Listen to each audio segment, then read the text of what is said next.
피터 드라커라고 하면은 금세기에 아주 유명한 경영학자입니다. 1909년생이니까 한 95세 된 현재 살아계신 경영학자입니다. 저는 이분의 책을 좋아해서 꽤 많이 읽기도 하고 그러니까 가지고 있습니다.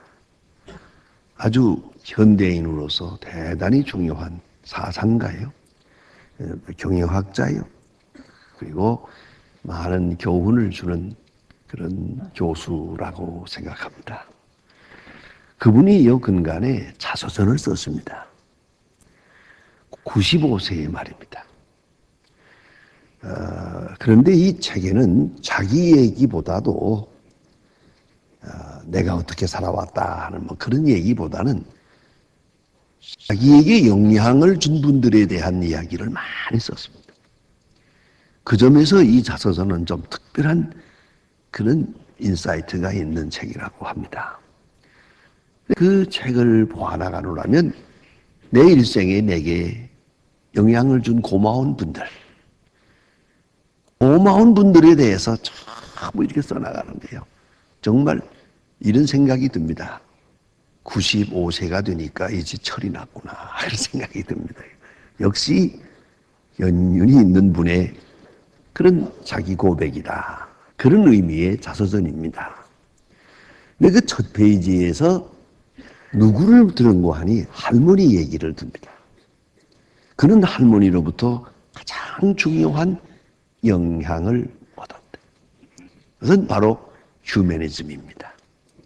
사람을 만나고 사람을 대하는 귀한 자세, 그 인간관 이런 것을 할머니로부터 영향을 받았다고 그렇게 말하고 있습니다. 그 할머니는 피아니스트입니다. 그리고 유명한 음악가의 피아노 반주를 한 것을 늘 그렇게 자랑 삼는 상당히 이름 있는 피아니스트인데, 그러나 그런 하인들이건 점원들이건 장녀들이건 윗사람이든 아랫사람이든 모든 사람, 부하든 가난하든 모든 사람을 똑같이 대하는 그런 인도주의적인 그런 성격의 인물이었다는 것입니다. 특별히 자기가 사는 집, 할머니가 사는 집 바로 그 옆에가 장녀집이 있었답니다. 그리고 자기 집 문 앞에 바로 그 옆에 늘 손님을 끌기 위해서 저녁에 장녀가 서 있습니다. 지나갈 때마다 그 장녀에게 아주 친절하게 인사를 하는 거, 얘기도 하고 그랬다는 거 아닙니까? 그리고 어떤 때는 날이 좀 쌀쌀해지면 아이고 그 목도리를 좀 해야겠구만. 그래 그 목을 좀 따뜻하게 하라고 이렇게 권하기도 하고요. 어떤 날은 이 장녀가 좀 기침을 하고 그러는 걸 보고 가만히 좀 있으라고. 그리고 6층이나 되는 엘리베이터도 없는 계단으로 올라가는 집, 그 할머니가 힘들게 자기 방에 올라가서 다 온통 뒤져가지고 감기약을 좀 가지고 내려와서 이 아가씨에게 주면서 이걸 먹고 감기를 좀 치료하라고 친절하게 감기약을 전해줬다는 겁니다. 이것을 보다 못한 그의 조카 되는 사람 하나가 아주 보수적인 사람인데, 할머니, 왜 장녀를 그렇게 대하십니까? 또 왜 그 감기약 갖다 주면 친절을 베풀고 그렇게 그 사람 같지도 않은 사람을 왜 그렇게 천한 여자를 이렇게 대하시는 겁니까? 하고 좀 짜증스럽게 비방을 했답니다. 이제 들어보시겠어요? 이 할머니의 대답은 이렇습니다. 남자들에게 성병을 옮기는 것은 내가 막을 수가 없지만은 감기 옮기는 건 막아야 되잖아. 참 몇 번 읽어봤습니다. 남자들에게 성병을 옮기는 건 내가 막을 재주가 없어. 그러나 감기 옮기는 것은 내가 막아야지. 그러한 할머니, 이 할머니로부터 인간의 휴머니즘을 먼저 내가 배우게 되고 또 내가 그를 따라가게 된 것이 같다. 그렇게 말하고 있습니다. 본문에는 두 인격의 사람이 나타납니다. 그 인간상이 극과 극의 인간상이 만납니다. 아시는 대로 바리새인 교인이라고 하면 도덕적으로, 윤리적으로, 종교적으로 가장 깨끗한, 원래 파리사이오스라고 하는 말은 이 바리새라는 말이 구별이라는 뜻입니다. 소위 차별적으로 사는, 보통 사람과는 차별적으로 모든 면에서 깨끗하게, 경건하게, 거룩하게 산다고 자처하는 그런 사람들입니다. 그 결과로 남을 무시하고 자기만 깨끗한 것처럼 교만해서 예수님께로부터 큰 책망을 받습니다. 그런데 바로 그 대표적인 사람 시몬이라고 하는 사람이 어쩌다가 예수님을 초대합니다. 이렇게 손님을 초대하는 것, 낯선 손님을 초대하는 것, 손님을 위한 것이지만은 사실은 자기 자신의 명예를 높이는 거예요. 나는 이렇게 낯선 사람을 점심에 초대하는 이런 사람입니다 하는 자기의 신분을 높이기 위해서 이렇게 초대합니다. 그러니 또 한 사람은 본문에도 죄인이라고 나와 있습니다. 공인된 죄인이요. 누구나 아는 죄인이요. 저 여자는 죄인이요. 그게 뭐냐? 이거 공인된 죄인. 이건 바로 장녀를 말하는 거예요. 장녀 출신이든가 장녀든 천한 여자. 자, 이래서 시몬의 집에 예수님이 초대되었을 때 이 여자가 조용히 이 집에 스며들어서 예수님에게 가까이 가서 뒤로 가까이 가서 울며 눈물로 발을 씻기고 머리털로, 그 소중한 머리털로 예수님의 발을 닦고 발에 입을 맞추었다. 대단한 일입니다. 이제 시몬은 말합니다. 단적으로 말하면 예수님이 정말로 메시아라면, 정말로 하나님의 보내신 분이라면 이 여자가 얼마나 더러운 여자라는 것을 알았을 것이다. 우리는 동네 사람이니까 다 알지만 예수님 처음 만난 여자지만 그 속내를 알았을 거다. 얼마나 더러운 여자라는 것을 알았을 것이고 동시에 가까이 오지 마라, 내 몸에 손을 대지 마라, 그러했을 거라는 거죠. 내가 그래서 조용히 그대로 이 여자의 행동을 수용하는 걸 보니까 이게 예수님이 메시아가 아닌가 보다, 그런 영감이 있고 영적 판단이 있는 분이 아닌가 보다라고 생각합니다. 그렇게 비방을 합니다. 오늘 본문에 보면 예수님의 의도는 그렇습니다. 무슨 소리냐? 다 알고 있다. 내가 이 여자가 다 더럽다는 거 알고 있다. 그러나 내가 한 수 높이 보니까 너보다 훨씬 낫다. 너보다 훨씬 깨끗하고 훨씬 의로운 여자가 여기 있다. 이렇게 예수님은 지금 말씀하시고 또 행동하고 계십니다. 이 시몬이라는 바리새인 교인은 사람을 볼 때 과거를 보고 현재를 보았습니다. 과거의 장려, 경력, 또 현재, 이렇게 과거로부터 현재를 보고 이 사람을 정죄합니다. 그러나 예수님은 현재와 미래를 보았습니다. 그리고 깊은 곳을 보았습니다. 다른 사람에게 없는 마음속에 있는 깊은 그 심령의 상태, 영적 상태를 보셨습니다. 그리고 이 여자를 대합니다. 시몬은 예수님을 초대할 때 지극히 형식적으로 초대합니다. 바로 여기 문제가 있습니다. 저도 한번 그런 경험을 했습니다. 이스라엘 사람들이 예배 드리는 데 갔다가 그리고 그분들이 가정으로 가서 예배들이 이어지는데 거기에 제가 초대받아 가봤습니다. 그래서 스트레인저, 낯선 사람을 안식일 점심에 초대하는 것은 자기들의 덕이요 또 스스로 영광이라고 생각합니다. 전혀 낯선 사람. 이건 좀 배워야 되겠어요. 우리는 낯선 사람을 대하는데 굉장히 좀 어렵습니다. 너무 이런 편협합니다만은 이렇게 낯선 사람을 안식일 점심에 그 가족 파티에 이렇게 초대한다는 큰 영광으로 생각을 합니다. 그런데 오늘도 이 시몬이 예수님을 잘 아는 게 아니에요. 본래부터 그렇게 많이 아는 상태도 아닌데 예수님을 안식일에 자기 집에 초대합니다. 그러나 보통 이스라엘 사람들의 초대하는 방법은 이렇게 손님을 초대한 이상에는 세 가지 의식이 있습니다. 하나는 손님의 어깨에 손을 얹고 얹으면서 끌어안고 이 입을 맞춥니다.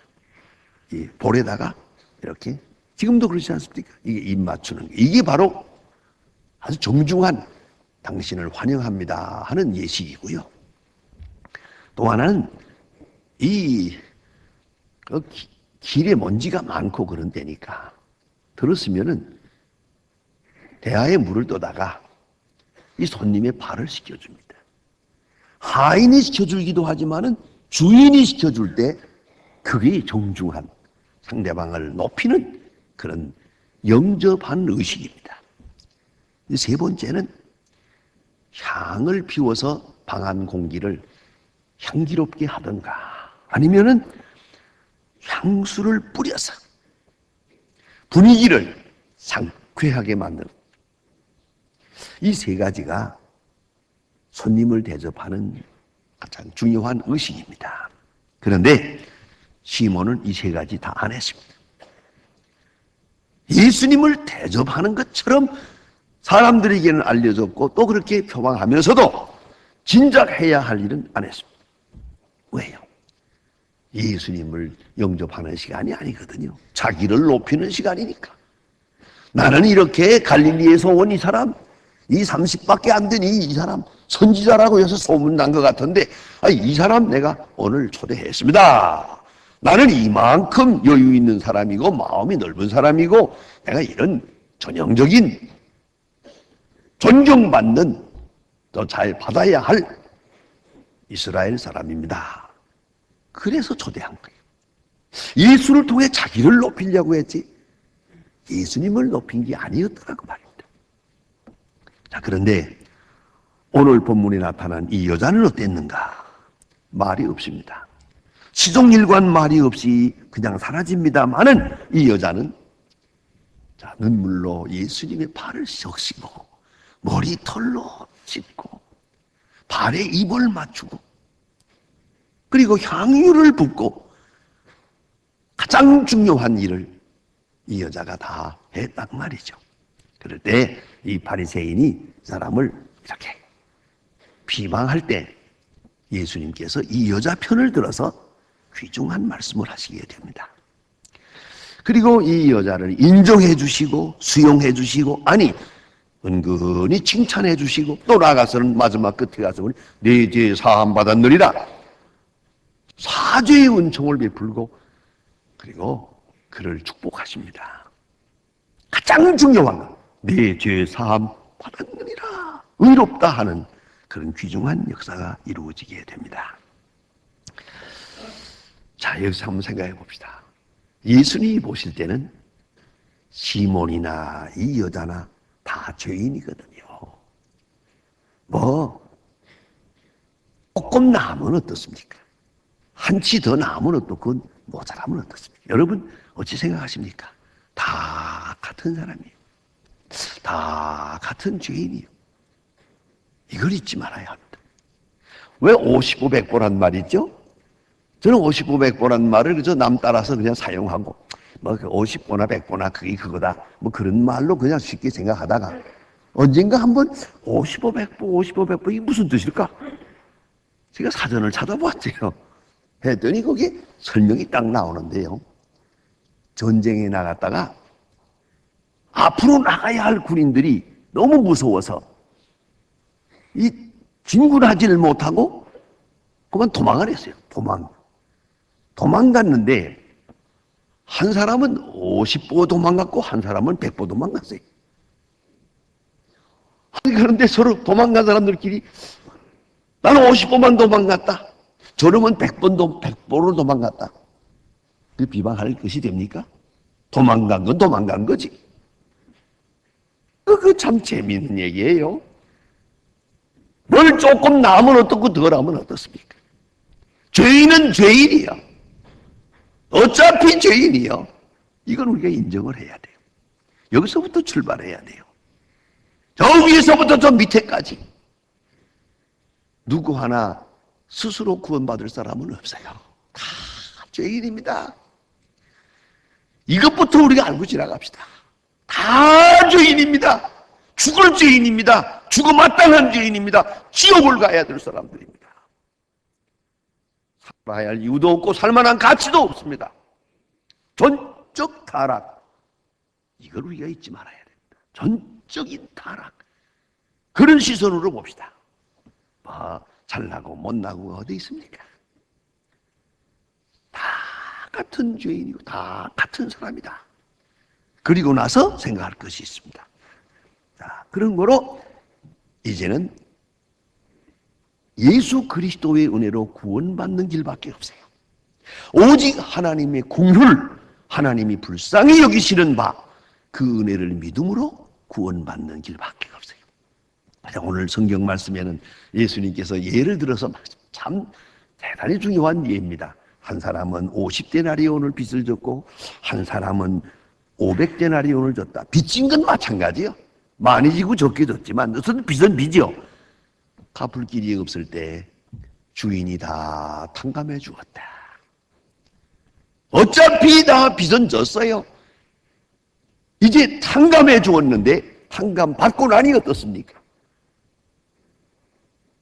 50데나리온 탕감 받은 사람하고 100데나리온 탕감 받은 사람 누가 더 감사하겠습니까? 누가 더 감격하겠습니까? 당연히 많이 탕감받은 사람이 아니겠습니까?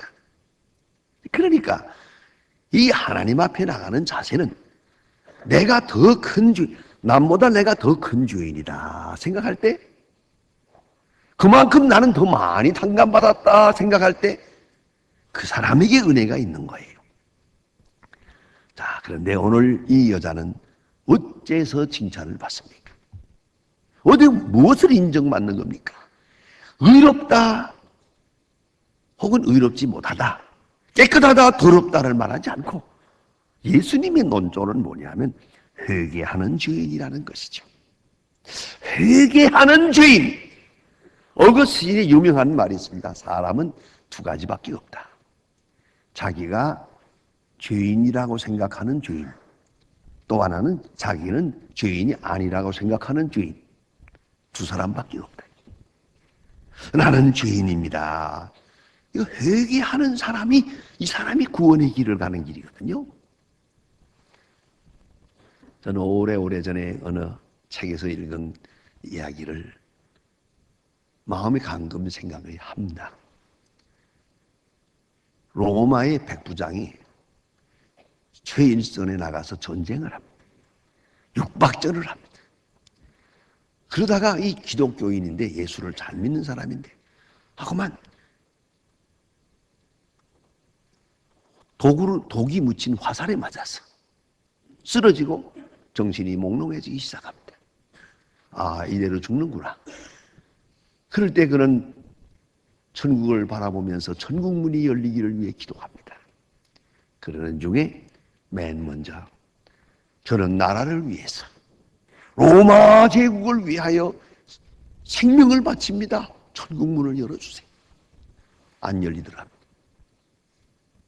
저는 어느 나라에 가든지 전쟁터에서도 불쌍한 사람들을 위해서 내가 구제했습니다. 많은 사람에게 구제하며 고넬료처럼 구제하며 살았습니다. 안 열리더랍니다. 나는 내 양심대로는 백부장으로서의 도리를 다했습니다. 충성을 다했습니다. 전 국민이 열리지 않았습니다. 그는 두려운 마음에서 다시 돌아보았습니다. 했더니 자기가 너무 잘못한 게 많아요. 죄가 너무 많더랍니다.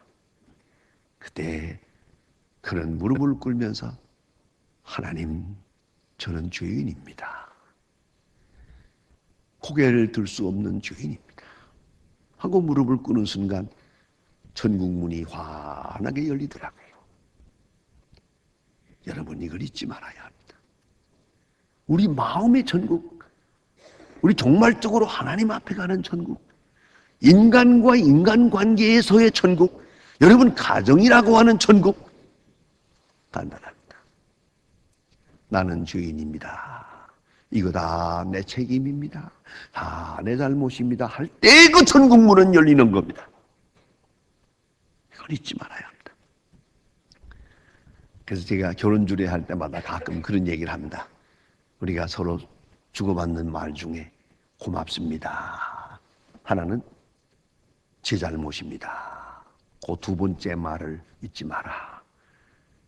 I am sorry. 이 말을 잘해야 가정이 행복한 것이다.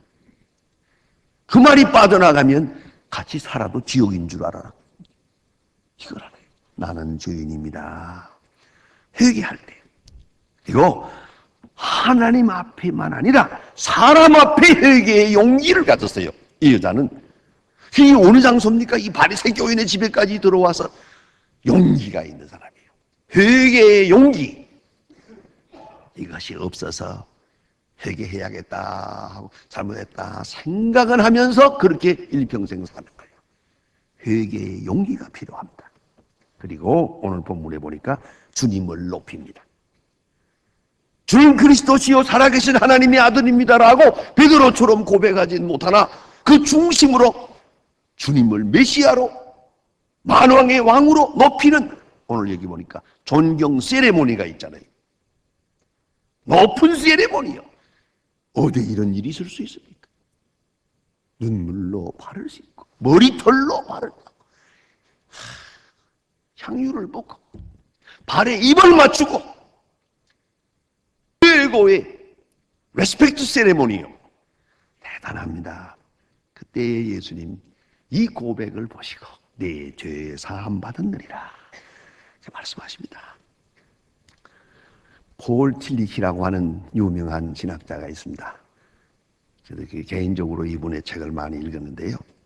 나치 독일에서 추방당해서 뉴욕의 유니온 신학교회에서 철학과 신학을 강의하게 되는데 이 독일 사람이 바로 옮겨서 영어로 강의하다 보니까 그런 사람들 많아요. 발음을 알아들을 수가 없어요. 저도 독일 교수, 불란서 교수들 와서 프린스턴에 있을 때 가르치는데 한마디도 못 알아듣겠더라고요. 무슨 소리 하는지 저만 떠들어요. 그런데 옆에 있는 학생이 웃더라고요. 그래서 나도 너 왜 웃냐? 알아듣고 웃냐? 그러니까 교수님이 웃어주니까 나도 웃어줘야지 그러더라고요. 정말 이거 발음이 이렇게 틀리면요 들을 수가 없어요.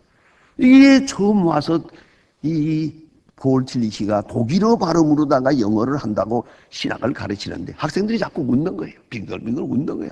비웃는 거예요. 이 교수님이 속이 상했어요. 아무리 봐도 이거 내가 이 강의를 할 수 없을 것 같다. 너무 속상하고 시리에 빠져가지고 있는데 카드로 된 편지 한 장이 왔어요. 그 편지, 학생의 편지를 읽어보니까 선생님 힘내세요. 우리가 웃는 것은 발음 때문이지 강의의 내용 때문이 아닙니다. 웃더라도 힘내세요. 존경합니다. 사랑합니다. 롤로메이. 이 편지 한 장을 받을 때 용기가 생겼어요. 너무너무 감사해서 이 편지를 놓고 하나님 앞에서 기도하면서 펑펑 울었답니다. 학생 하나가 나를 이렇게 위로해 줍니다. 하나님은 감사합니다. 그 편지를 소중히 여겼답니다. 그리고 나서 다시 생각했습니다. 내가 죄인이지만은 주님이 나를 인정하시니 이 어찌 감사한 일인가. 주님이 나를 인정하신, 오 주여, 당장 생각이 열려서 시스테매틱 티올로지 제2권을 거기서 쓰게 된답니다. 그리고 롤로 메이는 심리학자입니다. 뒤에 그는 이 폴 틸리건 신학자입니다. 그래서 서로가 파트너가 돼서 심리학적인 것을 롤로 메이로부터 배우고 롤로 메이는 신학을 폴 틸리건으로부터 배웠어. 둘이 합해서 큰 역사를 이룬 것을 볼 수 있습니다. 여러분, 한 사람이 나를 인정한다는 것 얼마나 중요한 겁니까? 주님이 나를 인정해 주시고, 여러분, 이 여자는 눈물로 회개하며 예수님 앞에 갔지만 예수님께서 저를 인정하실 때 이제는 감격의 눈물로, 감사의 눈물로 한평생을 삽니다. 그래서 이 막달라 마리아는 예수님을 십자가 앞에까지 따라가고 부활의 언덕까지 따라가서 부활의 첫 증인이 됩니다. 놀라운 얘기가 아니겠습니까? 요새는 막달라 마리아에 대한 연구가 많습니다. 그는 초대교회의 베드로 이상의 지도적 능력이 있었다고까지 말하는 사람도 있습니다. 어머니 자리 찾기라고 하는 책이 있습니다. 여기 보면 아이에게 사랑을 표현할 아무리 많이 해도 지나치지 않답니다. 4살 전의 어린아이에게는 그저 안아주고 뽀뽀해주고 사랑한다고 하고 사랑한다고 자꾸 말해야 된답니다. 그런데 중요한 것은 사랑을 고루고루 받아야 합니다. 할아버지 사랑, 할머니 사랑, 조카 사랑, 형제 사랑, 친구 사랑, 사랑을 많이 받은 사람이 사는 사람이 됩니다.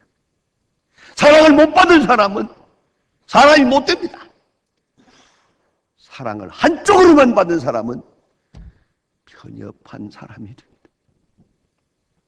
여러분, 하나님의 사랑을, 그 거룩한 그리스도의 사랑을 받고 이 여자가 회개의 눈물에서 감격의 눈물로